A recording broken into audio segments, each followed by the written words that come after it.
मी मुंबई आणि महाराष्ट्रामध्येच आहे। दिल्लीमध्ये जाण्याच्या चर्चांसंदर्भात मुख्यमंत्री देवेंद्र फडणवीसांचं स्पष्टीकरण।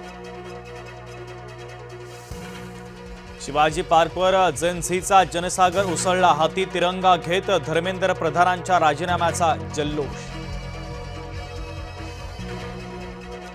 अंधभक्तांच्या विरोधात देशभक्त जिंकले। उद्धव ठाकरेंची घणाघाती टीका। हा संघर्ष भारत विरुद्ध भाजप असल्याची टीका।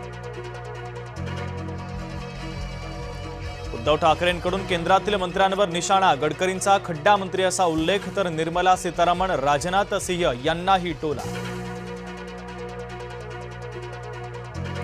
ठाकरेंना सेलिब्रेशन करायला काहीतरी कारण मिळालं याचं मलाही आनंद। मुख्यमंत्री देवेंद्र फडणवीसांचा उद्धव ठाकरेंना टोला। अभिजीत दिपकेंच्या कुटुंबाची मंत्री संजय शिरसाट यांच्याकडून भेट। आंदोलनाच्या दरम्यान राजकारण होऊ नये म्हणून भेट न दिल्याचं स्पष्टीकरण। प्रल्हाद जोशींनी केंद्रीय शिक्षण मंत्रिपदाचा कार्यभार स्वीकारला। धर्मेंद्र प्रधानांच्या राजीनाम्यानंतर जोशींवर मोठी जबाबदारी।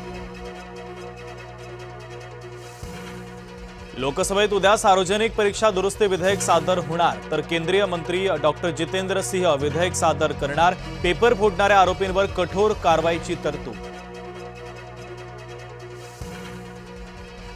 भाजपा कार्यकर्त्यांसाठी पदापेक्षा देश, तरुण पिढी आणि विद्यार्थी महत्त्वाचे। धर्मेंद्र प्रधान यांनी राजीनामा देऊन हेच दर्शवलंय।